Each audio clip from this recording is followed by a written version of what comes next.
of invasions, aggressions, भारतीय सत्ता होने के बावजूद भारतीय संस्कृति जिंदा रही, मुझे लगता है। इसीलिए इंडिया जी ने सोचा एक दफा लोगों के सामने हम ये सत्य रखे। लेकिन मित्रों, दुर्भाग्य की बात यह है कि उन दिनों के इंटेलेक्चुअल्स, उन दिनों के प्रोफेसर, उन दिनों के एडिटर्स यूरोप और अमेरिका से बोरो करने के लिए लालायित बने थे।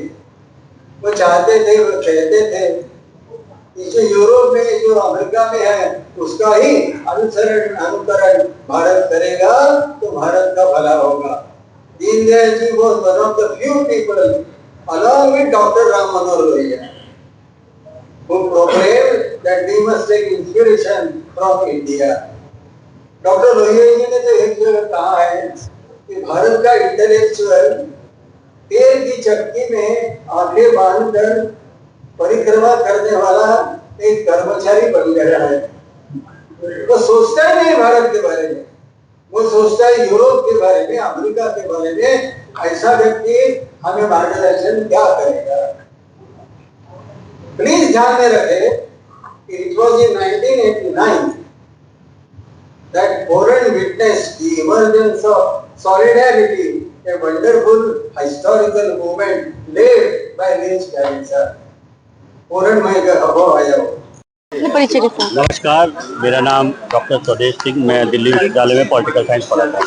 सर, आज यहाँ पे बुक लॉन्चिंग का प्रोग्राम रखा गया है, क्या कुछ कहना चाहेंगे इसके लिए? देखिए, आज जो कार्यक्रम था वो एकात्म मानववाद यानी इंटीग्रल ह्यूमनिज्म, जो विचारधारा है, जिस पे जो वर्तमान सरकार है उसका बहुत ज़्यादा आइडियोलॉजिकल इंस्पिरेशन, एक वैचारिक जो वो आता है, वो इस विचारधारा से आता है। इस दृष्टि से किताब बहुत महत्वपूर्ण हो जाती है। जिसे अशोक मोदक जी ने लिखा है। अशोक मोदक जी बहुत ही बड़े थिंकर, विचारक, स्कॉलर हुए हैं, महाराष्ट्र के रहने वाले हैं। वहाँ वो प्रोफेसर थे और राजनीतिक क्षेत्र के कार्यकर्ता भी थे। तो उन्होंने ये पुस्तक लिखी है एकात्म मानववाद के ऊपर। एकात्म मानववाद जो है वो भारतीय जनसंघ, जो भारतीय जनता पार्टी का पूर्व अवतार है, उसके एक संस्थापक सदस्य दीनदयाल उपाध्याय जी द्वारा प्रतिपादित एक विचार है, एक दर्शन है, जो उन्होंने 1964-65 में कहा था। ऐसे 4 लेक्चर उन्होंने दिए थे एकात्म मानव दर्शन पे। उसके 60 वर्ष भी पूरे हुए हैं और ऐसे समय में ये किताब आई है जो कि बहुत ही प्रासंगिक है। आज देश के शिक्षा मंत्री श्री धर्मेंद्र प्रधान जी ने उसका विमोचन किया। उनके साथ संघ, राष्ट्रीय स्वयंसेवक संघ के प्रचार प्रमुख सुनील अम्बेकर जी, लेखक स्वयं यहाँ पे उपस्थित थे। और ये कार्यक्रम ICSR और उसके साथ साथ राम भाव महालगी प्रबोधनी, जो कि एक थिंक टैंक है और ट्रेनिंग इंस्टीट्यूट है मुंबई बेस्ड, उसने ये उनके तत्वाधान में कार्यक्रम किया गया। इंडियन ह्यूमनिज्म में क्या है? इंटीग्रल ह्यूमनिज्म एक विचारधारा है जो भारत से उपजी है, भारत की बात करती है, भारत परस्ती की बात करती है। और ये बात करती है, जो पश्चिम की विचारधारा है वो दरअसल बात करती है सिर्फ और सिर्फ इंडिविजुअल की, व्यक्ति की। ये बात करती है कि सिर्फ इंडिविजुअल ही नहीं महत्वपूर्ण होता है, इंडिविजुअल के साथ साथ उसका परिवार भी महत्वपूर्ण होता है, देश भी महत्वपूर्ण होता है, संपूर्ण सृष्टि महत्वपूर्ण होती है। और जो इंटीग्रल ह्यूमनिज्म कहती है वो चर्चा करता है, एक स्पाइरल सिस्टम की चर्चा करता है, एक अखंड मंडलाकार, यानी कि जो व्यक्ति है, व्यक्ति परिवार से जुड़ा है, परिवार समाज से जुड़ा है, समाज देश से जुड़ा है, और देश जो है वो विश्व से जुड़ा है, विश्व सृष्टि से जुड़ी है। यानी सब लोग एक दूसरे के पूरक हैं, एक दूसरे के को सप्लीमेंट करते हैं। पश्चिम का जो विचार है वो वर्सेस का विचार है, यानी मनुष्य, आदमी के सामने औरत खड़ा है, हैव और हैव नॉट्स की लड़ाई है, नेचर की लड़ाई है, इंडिविजुअल से ह्यूमन से लड़ाई है, वहाँ आमने सामने खड़ा कर देते हैं। यहाँ पे कहते हैं कि सब एक दूसरे को सप्लीमेंट करते हैं। और साथ में बात करते हैं कि सिर्फ और सिर्फ पेट को आहार नहीं जरूरी है, पेट के आहार के साथ मस्तिष्क को विचार भी जरूरी है और आत्मा को संस्कार भी जरूरी है। यानी कि पेट को आहार, मस्तिष्क को विचार और आत्मा को संस्कार। सिर्फ पेट के आहार की ही अगर लड़ाई होगी तो दुनिया में बहुत बड़ा संकट आ जाएगा।